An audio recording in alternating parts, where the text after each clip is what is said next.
Tribunars jajaran Satres Narkoba Polres Belitung kembali mengamankan dua tersangka penyalahgunaan narkoba jenis sabu pada Jumat 6 Desember lalu. Adapun dua tersangka berinisial SP alias Asep 34 tahun dan S alias Iyal 26 tahun rupanya memiliki peran yang berbeda. Adapun tersangka Asep merupakan kurir sabu sekaligus gudang penyimpanan di Belitung, sedangkan Iyal hanya membantu kerja Asep dalam mengedarkan sabu di wilayah Belitung. Terkait hal itu, informasi selengkapnya akan disampaikan langsung oleh rekan wartawan Pos Belitung. Dede Suhendar, silakan untuk laporan lengkapnya. Ya, baik Adila dan Tribuners dimanapun Anda berada, bisa kami sampaikan, memang benar jajaran Satres Narkoba Polres Belitung kembali mengamankan dua tersangka penyalahgunaan narkotika jenis sabu pada hari Jumat, tanggal 6 Desember 2024 yang lalu. Dua tersangka tersebut berinisial SP alias Asep berusia 34 tahun, dan juga tersangka S alias Iyal berusia 26 tahun, yang ternyata kedua tersangka ini memiliki peran yang berbeda.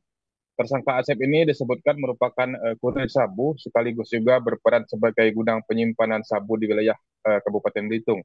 Sedangkan Iyal ini hanya rekan dari tersangka Asep yang menemani tersangka pertama melakukan peredaran sabu di wilayah Belitung. Oleh sebab itu, berdasarkan peran mereka berdua, jajaran Satres Narkoba Polres Belitung ini akan membuat dua berkas perkara yang berbeda untuk untuk perkara tersebut. Berdasarkan keterangan dari Kasat Res Narkoba Polres Belitung, AKP Anton Sinaga menjelaskan bahwa untuk tersangka Asep ini memulai perannya sebagai kurir narkoba jenis sabu ini pada bulan Januari 2024 yang lalu. Kemudian sekitar bulan Juli 2024, Asep kemudian ditawari oleh pemilik barang yang diduga bandar dari sabu tersebut untuk menjadi gudang penyimpanan sabu di wilayah Kabupaten Belitung. Sehingga pada waktu itu Asep dipertemukan dengan dua orang yang berasal dari Pulau Bangka di salah satu hotel di Kecamatan Tanjung Pandan. Pada pertemuan itu Asep diberikan sabu seberat 2 ons untuk diedarkan di wilayah Belitung. Kemudian berserang beberapa minggu setelah sabu tersebut hampir habis, Asep kembali menerima pengiriman dengan pola yang sama. Namun kali ini jumlah sabu yang diterima Asep itu berjumlah 2,5 ons untuk kembali diedarkan di wilayah Kabupaten Belitung. Berdasarkan keterangan tersangka, atas kinerjanya tersebut, ia menerima upah dari pemilik barang sebesar 5 juta untuk per ons sabu yang diedarkannya di wilayah Kabupaten Belitung.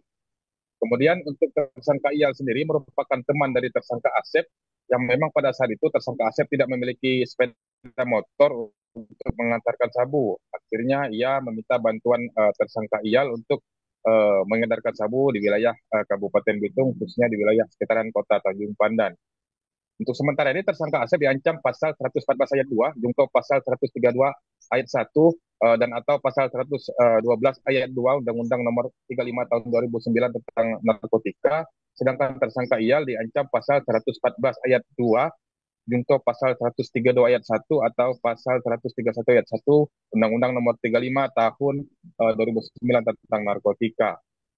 Anton sendiri menjelaskan untuk penangkapan kedua tersangka ini berawal dari penangkapan tersangka kedua, yaitu tersangka Iyal pada hari Jumat 6 Desember 2024 lalu. Iyal ini ditangkap ketika sedang berada di jalan raya, dan kemudian berdasarkan hasil pengembangan, polisi berhasil menemukan keberadaan tersangka kedua, yaitu Asep, ya, dan kemudian dilakukan penangkapan di rumah kontrakannya yang beralamat di Jalan Hasan Said Dalam, Desa Raya, Kecamatan Tanjung Pandan, Kabupaten Belitung. Dari hasil penggeledahan di rumah kontrakan inilah polisi menemukan beberapa barang bukti. Yang pertama itu barang bukti sabu seberat 162,42 gram, di mana sabu ini sudah dikemas dengan total 160 paket siap jual, dan juga ada satu paket besar yang memang belum dikemas oleh tersangka. Selain itu, polisi juga menemukan barang bukti lainnya berupa alat hisap sabu, ada juga timbangan digital, ada buku catatan, handphone, plastik klip, dan juga sedotan besar. Dari penangkapan tersebut, polisi langsung menggiring kedua tersangka ke Mapores Belitung untuk mempertanggungjawabkan perbuatannya. Untuk sementara ini, polisi masih memburu terduga bandar dari barang haram tersebut, di mana tersangka Asep ini menyebutkan untuk terduga bandar ini berinisial C yang sedang berada di wilayah Pangkal Pinang, Pulau Bangka. Oleh sebab itu, mereka saat ini sedang berkoordinasi dengan Polda Kepulauan Bangka Belitung untuk mencari keberadaan bandar tersebut. Demikian Adila yang bisa kami sampaikan, kembali ke studio. Baik, terima kasih untuk informasi lengkapnya. Silakan bertugas kembali. Tribuners, berikut kami tampilkan wawancara bersama AKP Anton Sinaga, Kasatres Narkoba Polres Belitung. Berikut untuk tayangannya. Rekan-rekan ketahui, ya, Senin kemarin kami juga telah melakukan penangkapan atau pengungkapan kasus penyalahgunaan narkotika jenis sabu. Kembali lagi dalam minggu yang sama, yaitu di hari Jumat kemarin, tanggal 6 Desember 2024, lagi-lagi kami dari Satuan Reserse Narkoba melakukan penangkapan terhadap penyalahgunaan narkotika jenis sabu. Ya, untuk kejadian pada pukul 22.00 WIB, ya, berawal dari kami mendapatkan informasi akan ada. Download Tribun X sekarang, menghadirkan lokal menjadi Indonesia.